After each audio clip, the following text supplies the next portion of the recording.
హ్యావ్యూర్స్ trouble shooter అని హరీష్ రావుని అంటారు కదా, నిజమా? ఎక్కడ సమస్య ఉన్నా సరే హరీష్ రావుని కేసులు ఎందుకు రంగంలోకి దించేవాడు?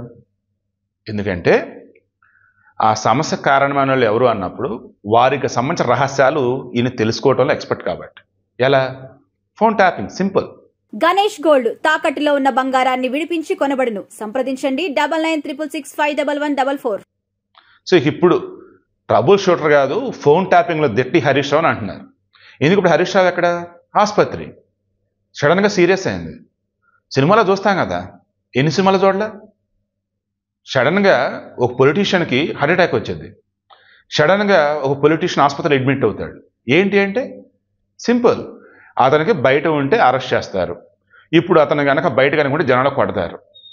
అలా హరీష్ రావు సంబంధించి గతంలో కాంగ్రెస్ వాళ్ళు, బీజేపీ వాళ్ళు కొన్ని అంశాలు లేవనెత్తారు. ఈ మధ్యకాలంలో చూస్తూ ఉన్నప్పుడు అకస్మాత్తుగా బనకచర్ల ప్రాజెక్టుకు సంబంధించి, ఏపీకి చెందిన ప్రాజెక్టు సంబంధించి ఈ హరీష్ రావు తెగ మాట్లాడుతున్నాడు. ఏంటి అంటే ఇక్కడ అర్థమైంది, మొన్న కవిత చెప్పింది కదా, బీఆర్ఎస్ని బీజేపీలో కలపటానికి ఎఫర్ట్స్ పెడుతూ ఉన్నారు వీళ్ళు, నన్ను తీహార్ జైల్లో ఉన్నప్పుడు అడిగి ఉన్నారు ఢిల్లీలో, నేను ససేమేరా అన్నాను, బట్ అలా పెట్టిన మాట అయితే నిజం ఎఫర్ట్స్ అని చెప్పేసాను. తీరా పెట్టిన మాట నిజం, దానికి చంద్రబాబు నాయుడు అడ్డు తెరడిందని తెలుస్తుంది.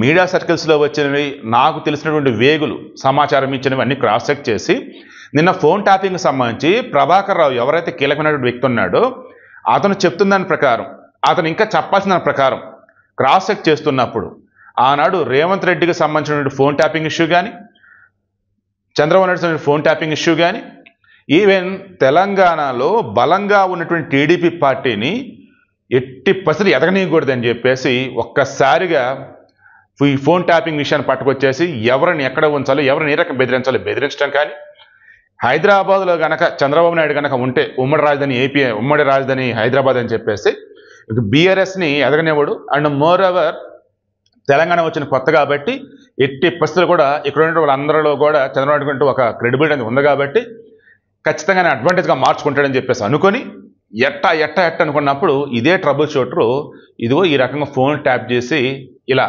బీఆర్ఎస్ పార్టీని బతికించాడు, అందలం ఎక్కించాడు, మామ కళల్లో ఆనందం కోసం ఇలా చేశాడని చెప్పేసి ఇప్పుడు అర్థమవుతా ఉంది. మరలా చెప్తున్నాను, ఫోన్ ట్యాపింగ్ ఇష్యూలో నాకు అనిపిస్తున్న ప్రకారం కేసీఆర్కి ఏం కాదు, హరీష్ రావుకి మాత్రం జైలు శిక్ష తప్పదని అనిపిస్తుంది. నేను మరలా చెప్తాను సార్, ప్రాక్టికల్గా మాట్లాడతాను. మీరు బాగా క్రాస్ చెక్ చేయండి, ఎక్కడ ఏ సమస్య వచ్చినా బీఆర్ఎస్కి హరీష్ రావుని రంగంలోకి దించేవాళ్ళు. ఇప్పుడు నాకు లాజిక్ సింక్ అవుతుంది. ఎందుకు ఏంటన్నప్పుడు 100 కోట్ల ఖర్చు పెట్టి ఆ ఫోన్ ట్యాపింగ్ ఎక్విప్మెంట్ తెప్పించి వెలమ కమ్యూనిటీ చెందిన వాళ్ళని ఇక్కడ పెట్టేసి అధికారులుగా, అక్కడ జగన్మోహన్ ఏమో రెడ్లు, ఇక్కడ వీళ్ళేమో వెలమ, ఇక మన కులపోళ్ళు అన్నప్పుడు ఇక చెలరేగిపోయారు వాళ్ళు. ఈరోజు ప్రభాకర్ రావు ఇండియాకి వచ్చి ఆయన చెప్తుంది కానీ ఇంకా చెప్పాల్సింది కానీ ఒకసారి క్రాస్ చెక్ చేస్తా పోతా ఉంటే ఎంత దారుణంగా ఆ రోజు ఉన్నటువంటి ముఖ్యమంత్రి చంద్రబాబు నాయుడు ఫోన్ ట్యాప్ చేయటం కానీ. ఇంకో చిన్న లాజిక్ చెప్తానండి, రేవంత్ రెడ్డి ఓటుకు నోటు దొరికాడు, అది దాని మీద హడావుడి చేశారు కదా, ఏమైంది మరి ఆ కేసు? ఏమైంది? ఏమాత్రం కేసు ముందుకు సాగింది అంటే కేసీఆర్ జైలుకి పోతాడు, బీఆర్ఎస్ పార్టీ రద్దు కూడా అయ్యే ఛాన్స్ ఉండొచ్చు.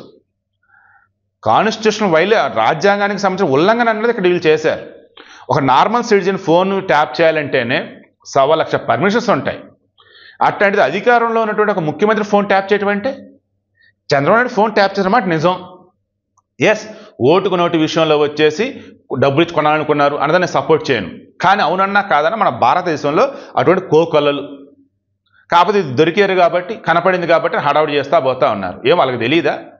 ఇప్పుడు ఇదే హరీష్ రావు టీడీపీ ఎమ్మెల్యేలని బీఆర్ఎస్లోకి, దట్ మీన్స్ ఆనం టీఆర్ఎస్లోకి ఎలా తీసుకొచ్చాడు? కరుడు కట్టిన టీడీపీ నాయకులు కూడా బీఆర్ఎస్లో ఎందుకు జాయిన్ అయ్యారు? చిన్న లాజిక్ మీరు ఆలోచించండి. డబ్బు ఇవ్వకుండా జాయిన్ అయ్యారా? లేదు వారికి సంబంధించిన రహస్యాలు ఇవి నా దగ్గర ఉన్నాయి, మీరు జాయిన్ అవుతారు లేదని బెదిరించుకోవడానికి జాయిన్ అయ్యారా? ఏ నచ్చి జాయిన్ అయ్యారు టీఆర్ఎస్లో కానీ బీఆర్ఎస్లో కానీ? ఒకప్పుడు ఇదే కేసీఆర్ టీడీపీలో ఉన్నాడు కదా, దెన్ ఇప్పుడు మనమంతా పార్టీ మారుతాం తప్ప ఏరేది ఏమి లేదురా బాబు, అంత ఎక్కడే ఉంటాం అని చెప్పేసి చెప్పటం, లేదంటే ఇదిగో మీకు సంబంధించిన రహస్యాలు నా దగ్గర ఉన్నాయి మరి ఏంటి అని చెప్పేసి చెప్పటం, ఇలా ఏదైనా అయ్యి ఉండొచ్చు. ఛాన్స్ దొరికినప్పుడల్లా ఆంధ్ర మీద అక్కస వెలగక్కుతూ ఉంటాడు హరీష్ రావు. జగన్మోహన్ రెడ్డి అధికారంలో ఉన్నప్పుడు కూడా రియల్టర్లు వాళ్ళు వీళ్ళు బిల్డర్లు అంతా కూడా మీటింగ్ పెడితే జగన్మోహన్ రెడ్డి ఏపీలో చేస్తున్న దానికి హైదరాబాద్ ఉన్నటువంటి మీ పంట పండింది కదా, అక్కడ ఎంత దారుణం ఉందో చూశారు కదా అని ఎటకారంగా అన్నాడు. నిజమే మరి అది. జగన్మోహన్ రెడ్డికి ఆస్తులు కూడా ఇక్కడ బోల్డ్ అని ఉన్నాయి. ఏపీని నాశనం చేస్తేనే, అమరావతిని విధ్వంసం చేస్తేనే ఇక్కడ ల్యాండ్స్ కానీ రిమైనింగ్ కానీ లాభాలు వస్తాయి. వాళ్ళు చేసిన కూడా అదే. మరలి జగన్కి ఓట్లు వేసే వాళ్ళు ఈ వైసీపీని వచ్చేసి మన పార్టీ అనుకున్న వాళ్ళు నాకు అర్థం కావట్లా. దారుణం, దుర్మార్గం అన్నప్పుడు ఆ బీఆర్ఎస్ వైసీపీ కలిపి చేసి ఏపీని 2019-2024 మధ్య అంత ఘోరంగా పెట్టారు. సో వీడి యొక్క మెయిన్ ఇంటెన్షన్ ఏంటంటే ఈ ఫోన్ ట్యాపింగ్ ఇష్యూలో ఖచ్చితంగా కీలకమైనటువంటి నాయకులు ఎవరన్నా ముందుకు వస్తున్నారు అన్న, దట్ మీన్స్ వాళ్ళ పేరు ముందుకు వస్తుంది అంటే నాకు హరీష్ రావే కనిపిస్తున్నాడు. కేసీఆర్ కూడా తర్వాతే నాకు హరీష్ రావే కనిపిస్తున్నాడు. ఎప్పటికప్పుడు టీడీపీ వాళ్ళకి అసలు సమాచారాన్ని జగన్ వాళ్ళకి ఇచ్చి, వైసీపీకి ఇచ్చి 2019 ఎన్నికల్లో ఘోరంగా ఓడిపోయిన కారణమైంది టీడీపీ కూడా. దానికి కారణం ఎవరంటే వెనకాల హరీష్ రావు నాకు అనిపిస్తుంది. సో ఇంకా చాలా ఉన్నాయి, ముందు మాట్లాడుకుందాం. ఇప్పుడైతే మళ్ళీ చెప్తాను కదా, మామ కళల్లో ఆనందం కోసం బాబు మీద భారీ కుట్ర చేశారు చంద్రబాబు మీద ఈ హరీష్ రావు నాకు అనిపిస్తుంది. అండ్ ఫోన్ ట్యాపింగ్ విషయంలో హరీష్ రావుకి ఉచ్చు బిగుసుకుంటే అనిపిస్తుంది. ట్రబుల్ షూటర్ కాదు, ఫోన్ ట్యాపింగ్లో దిట్ట అని చెప్పి నాకు అనిపిస్తుంది. నిజాలు ఏంటన్నది ఆల్రెడీ మీలో చాలా మందికి తెలుసు. భవిష్యత్తులో మరిన్ని విషయాలు తెలుసుకుందాం.